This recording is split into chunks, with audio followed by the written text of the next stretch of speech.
All right, everybody, welcome to the afternoon session. My name is Laura Tew. I'm the U.S. IFAS County Extension Director in Walton County and the Florida Sea Grant Agent in Walton County. We're going to talk just a little bit about the reason we're out on the water in boats, and that's for the beautiful environment that we have.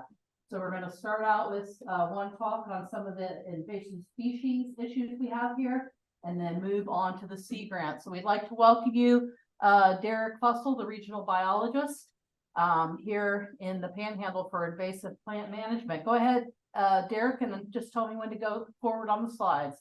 Okay, thanks. Sorry I couldn't be there today. The joys of COVID have hit my household, so I'm staying away from people. But wanted to give a brief update on the current situation with Giant Salvinia in the Panhandle, and particularly in Escambia County. So next slide. To give a little bit of background information, Giant Salvinia is a free-floating aquatic fern from South America that's on the federally listed noxious weed list and the Florida prohibited aquatic plant list. And it may be, I haven't watched this thing. If you click next, it may populate some verbiage. Yeah, look at there. Somebody put a bunch of neat little stuff in. I'll have to get on my technician for doing that. So next slide. And even though it is a fern, it's not a true fern, so it doesn't produce spores, viable spores in reproduction. It is fragmented, and so its growth habits are like you see in that picture. That picture is actually from a portion of Bayou Chico, and other than shading out native species, it causes an issue with any kind of boating. I didn't think that was possible, but that mat of Giant Salvinia will stop a boat from any forward progress. So it can really clog up the works, and it grows very, very fast. Next slide.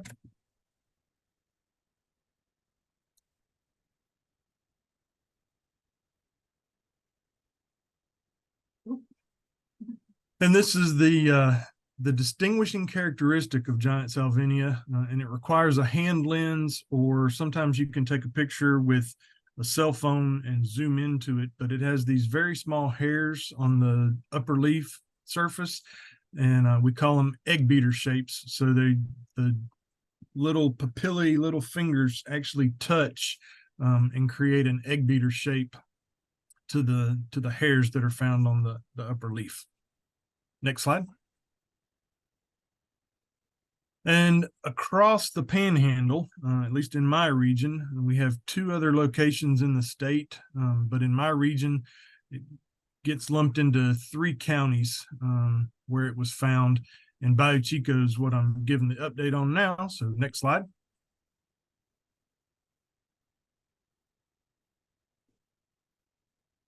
One more.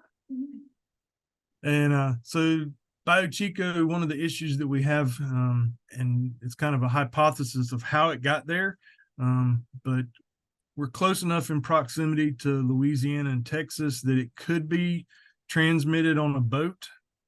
We haven't found any other places that it might have come into the Bayou area. We looked at, there's a wildlife rehabilitation center, but we think it was brought in with a boat. It was found in 2018, and this area in the northeast corner of the bayou was the thickest area outside boat channels and everything. So this was the slow kind of water that it likes to be in, and it was very, very thick in there. So we initiated treatments in 2018. This is a post-treatment picture of that same area. I've hired a technician. We have the only technician in the state, and his primary job is the eradication of Giant Salvinia. So he visits on a fairly regular basis, or has until the last few months. But he does small scale treatment areas, and then when things get really bad, or we've got more acreage than he can cover with small tanks in a timely manner, we have a contractor that comes in and helps with the applications. And so after the discovery in Bayou Chico, we had about an 80% reduction.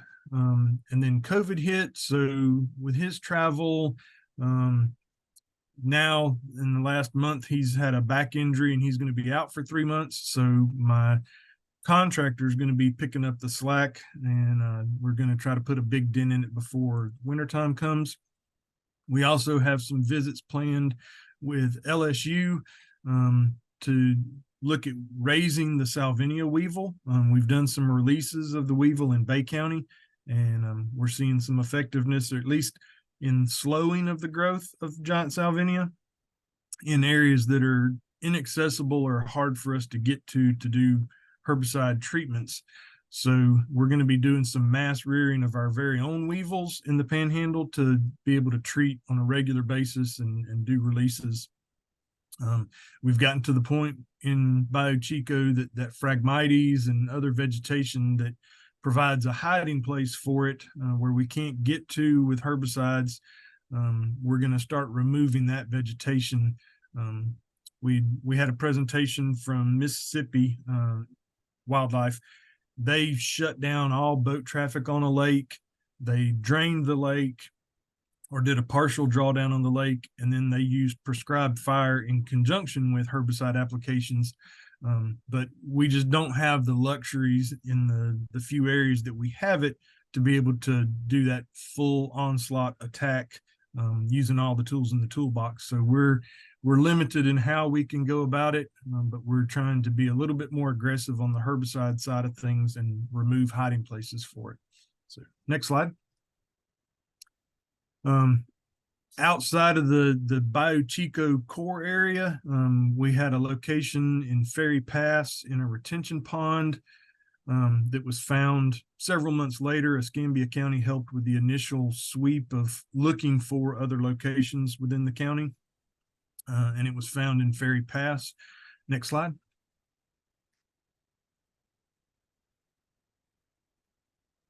And we've done a couple of systemic treatments with Galleon since that 2018. It was a retention pond behind a shopping center, and we have eradicated it from that retention pond as of this month. I drove by and there's no Salvinia in that.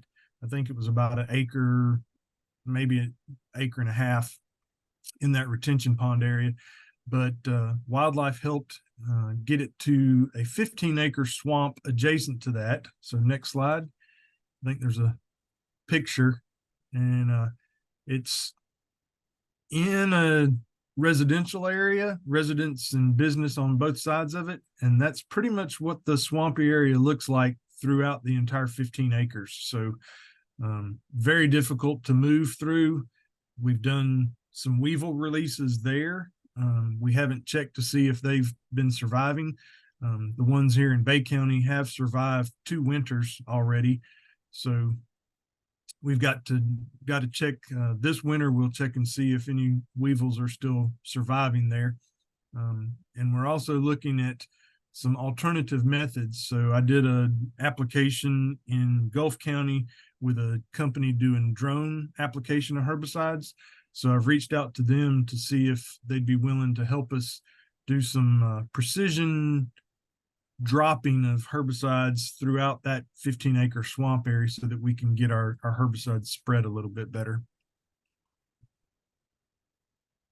And then some areas that are adjacent to and still part of the Bayou Chico complex. There's a Lexington Park. There's a stormwater pond that beavers carried it over from that southwest corner of Bayou Chico, carried it over into the retention pond. So we've been doing some galleon treatments there. It's just a slow process. It doesn't, they have to uptake it through the roots. So it can take 120 days of contact time to get enough herbicide in there to clear that out. And then tide has pushed it across into a ditch adjacent to the wildlife sanctuary or wildlife rehabilitation center, on the east side of Bayou Chico.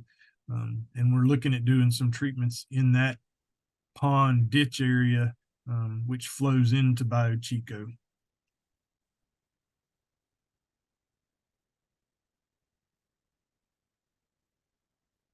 So we continue to monitor. Like I said, my technician injured his back and is going to be out for 3 months, but he typically has on the calendar weekly or every 2 weeks treatment visits where he's treating small areas and monitoring. So hopefully we'll get a big push here with my contractors. My regular work is slowing down for their application areas. And so we'll get over there and do some work before the winter time, and then have some acre feet mapped out in some of the larger impoundments adjacent to Bayou Chico to do some more systemic treatments in there. Those ponds really blew up this year. Giant Salvinia doubles every 3 days, so it doesn't take very many days of no treatment before it can completely cover the surface of the water. And then eyes and ears. We've recently done some signs, and I think I had sent signs to Rick O'Connor to help get some signs put up at some of the boat ramps and in the area, so that the people that use those resources and public can know what they're looking for, or at least give us a call. We can come out and identify if need to. But it helps because I've got 16 counties to cover, so it's a big area.